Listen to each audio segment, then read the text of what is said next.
Bonjour, salut, je suis Eman Kakbo et c'est un plaisir pour moi de vous retrouver pour ce nouveau numéro de notre podcast ici au Challenge Podcast.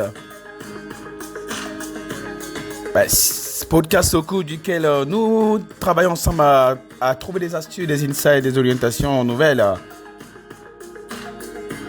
et des astuces pour pouvoir relever les défis de direction générale. Et je suis très heureux de vous retrouver chaque matin pour un nouveau numéro.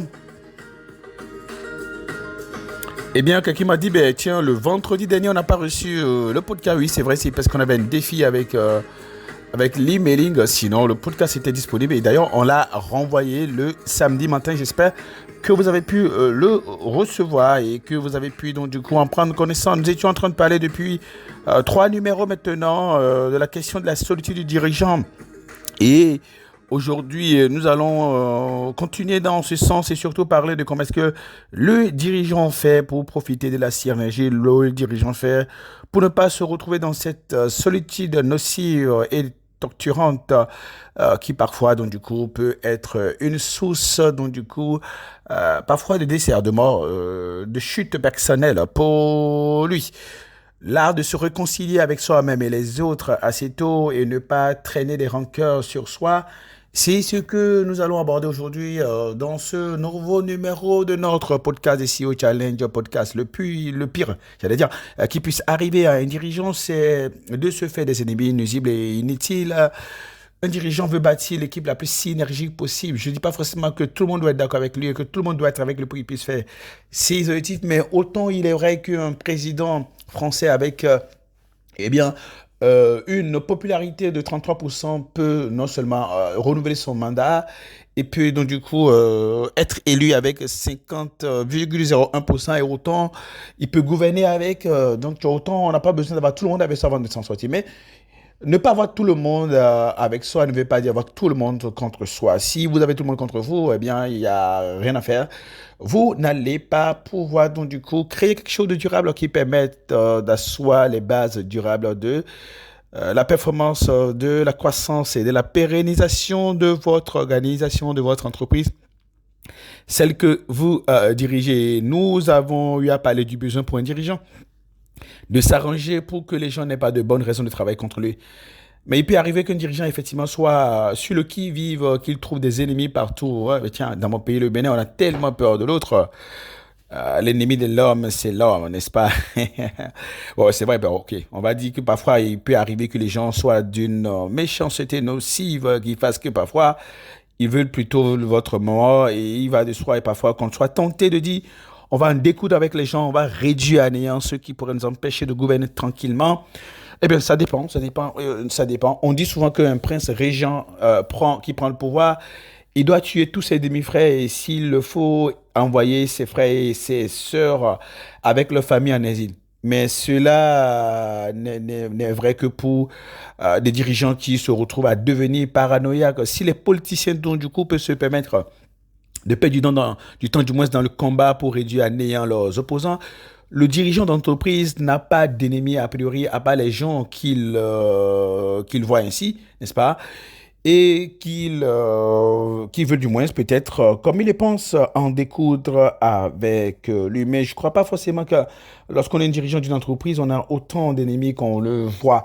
Oui, c'est vrai que certaines personnes seront très heureuses que vous fassiez faillite, que vous n'atteignez pas vos objectifs et ils vont espérer que ce sera l'opportunité pour vous d'atteindre leur objectif. Eh bien, tiens, si c'est comme ça qu'ils voient la chose, tant mieux. Naturellement, je ne suis pas assez naïf pour penser que personne ne voudra prendre votre place lorsque vous êtes le numéro un d'une entreprise, d'une direction, d'un département. Il y a toujours beaucoup de prétendants à un poste de DG, il y a toujours beaucoup de prétendants à un poste de DGA et de directeur. Donc, si vous occupez donc du coup ces postes-là, il y a de fortes chances que des gens travaillent ou beaucoup de gens travaillent en découdre avec vous. Mais vous devez décider assez tôt dans quoi vous voulez mettre votre énergie. Comme je le dis souvent, quand tu passes ton temps à combattre, tu ne peux pas construire en même temps. Cela va de soi. Donc, il faut s'assurer de ce qu'on choisisse clairement ses combats et qu'on mette son temps, son argent, son énergie dans ce qui va rapporter du temps, de l'argent et de l'énergie. Je vois beaucoup de dirigeants se retrouver dans la solitude parce qu'ils se permettent de se rendre tellement redoutables, inaccessibles, menaçants, que personne ne veut les approcher. Certains se barricadent avec des, des vidéos, comment on appelle ça, les caméras partout, etc. Ben tiens, ça me dérange pas. Mais bon, je suis pas agent de sécurité, j'ai pas à regarder tout le temps sur les caméras pour voir ce qui se passe. Je préfère laisser les agents de sécurité, donc du coup, faire ce travail-là. Comme je dis, on se barricade, on dirait que nous voulons mourir d'une mort stalinienne, ok? Je sais pas si vous connaissez l'histoire de la mort de Staline. J'ai eu l'opportunité de lire l'histoire sur le site www.geo.fr. Donc, si je me suis rendu compte en fait que Staline est mort tout seul parce que personne ne pouvait l'approcher, parce que il a éliminé autour de lui tous ceux qui pouvaient peut-être lui être utiles, dont les médecins les plus formés du pays à l'époque, donc dans les années euh, 40-50. On raconte qu'un soir du samedi 28 février 1953, et j'ai lu l'histoire sur le site www.geo.fr, donc un soir du 28 février 1958, Staline était d'une humeur qu'on peut déclarer, donc du coup, joviale. Il a invité à dîner dans sa datcha de Koutchevo, c'est à quelques encabus, effectivement, une dizaine de kilomètres du Kremlin, du Kremlin. Donc, tiens, ses quatre plus proches collaborateurs, on parle de Lavrenti Beria, vice-premier ministre et coordonnateur des services de sécurité de l'État à l'époque, Nikita Khrouchtchev, responsable pour Moscou et sa région du Parti communiste, ainsi que Georgi Malenkov, on va dire Malenkov, et Nikolaï Boulagine, tous deux membres du bureau politique du parti. Eh bien, la soirée en question était très, très arrosée. Le repas s'est prolongé jusque tard dans la nuit. Vers 5 heures du matin, le guide, comme on l'appelait, ou le Voyage, comme on appelait Staline à l'époque, passablement enivré, raccompagne donc du coup ses convives à la porte. Et ensuite, il va se coucher. Quand sonne midi, j'ai bien quand sonne midi, les gardes s'étonnent de ne pas avoir été appelés pour le petit déjeuner. Mais le protocole de sécurité interdit, n'est-ce pas, aux gardes de Staline, écoutez-moi bien, le protocole leur interdit de pénétrer dans son espace de vie s'il ne les invite pas. Et donc, du coup, ces derniers ont décidé de continuer, donc, du coup, à l'attendre. Et il arriva l'après-midi et puis la soirée sans que, eh bien, Staline ne se manifeste, ce qui est d'ailleurs inhabituel. Vers 22 heures, les gardes finissent par demander à la femme de chambre d'entrer dans les appartements de Staline, donc que personne ne doit approcher, à moins qu'il les appelle, tiens. Et cette dernière, comme cela a pu être le cas, découvre Staline gisant sur le sol, inconscient, respirant faiblement, ses vêtements de nuit trempés d'urine. Oh my God, ok, ok. Eh bien, immédiatement, eh bien, on a prévenu donc ces quatre plus proches collaborateurs dont j'ai parlé tout à l'heure, à savoir Beria, Malenkov, Khrouchtchev et Bulganin, de revenir donc du coup sur les lieux. Et aussi, ils sont les seuls d'ailleurs à être habilités à pouvoir convoquer les médecins pour soigner celui à l'époque était le maître du Kremlin, Staline, gisant d'ailleurs au sol dans sa propre urine. Le défi, c'est très simple, le défi c'est que un mois et demi auparavant, dans un contexte qu'on appelait du coup le contexte du complot des blouses blanches des médecins, dont Staline a fait arrêter des centaines de médecins, dont certains étaient des praticiens juifs, les accusant de projeter d'assassiner des dirigeants soviétiques. Alors, il était question pour ses collaborateurs à l'époque de constituer une nouvelle liste de médecins qui étaient assez fiables. Et donc, cela a pris du temps et ce n'est que le 2 mars à l'aube qu'un groupe de professeurs sont arrivés, donc du coup, au chevet de Staline, très très malade à l'époque. Ils lui ont diagnostiqué une congestion cérébrale et leur verdict était d'ailleurs sans appel. Ce sera au mieux l'invalidité à vie ou probablement la mort dans les jours suivants. Et quand on regarde cette histoire, il est mort seul parce que personne ne doit l'approcher. Il est le tout-puissant, personne ne doit s'approcher de lui. On ne va vers lui que lorsqu'il appelle les gens. Vous imaginez lorsque les collaborateurs, quand ils doivent venir vers nous, ils ont la peur au ventre, etc.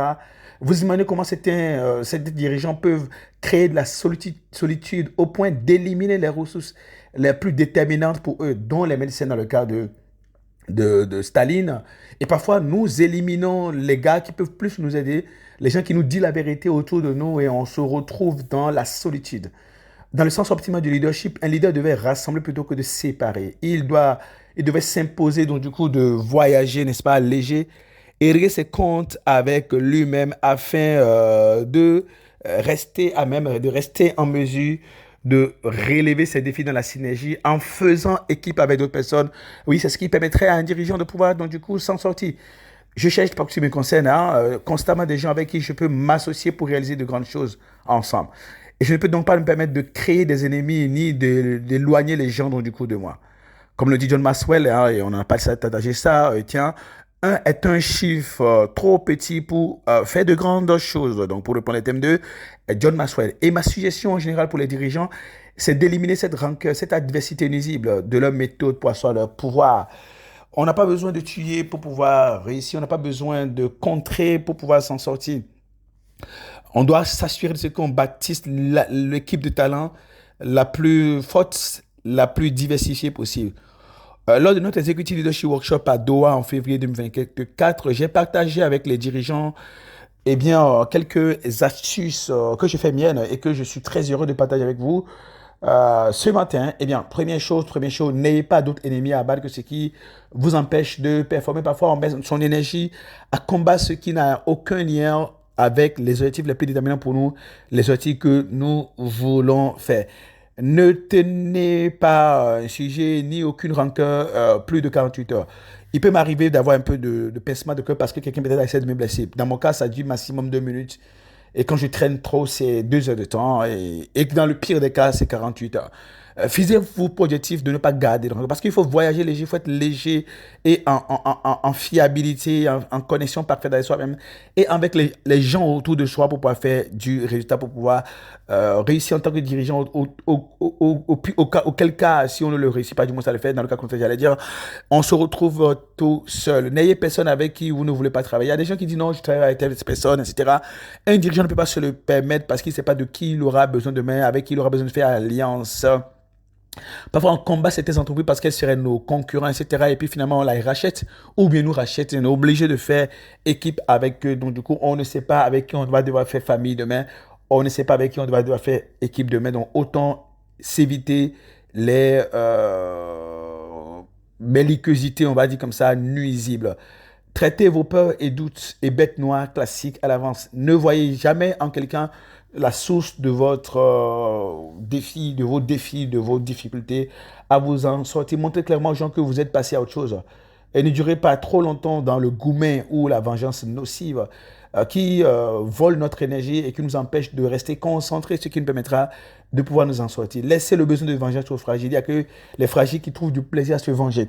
Le dirigeant, lui, il a besoin de créer de la valeur, de protéger de la valeur et de multiplier cette valeur-là. Donc, si bien qu'il ne perdra jamais alors aucunement son temps à pouvoir combattre les autres.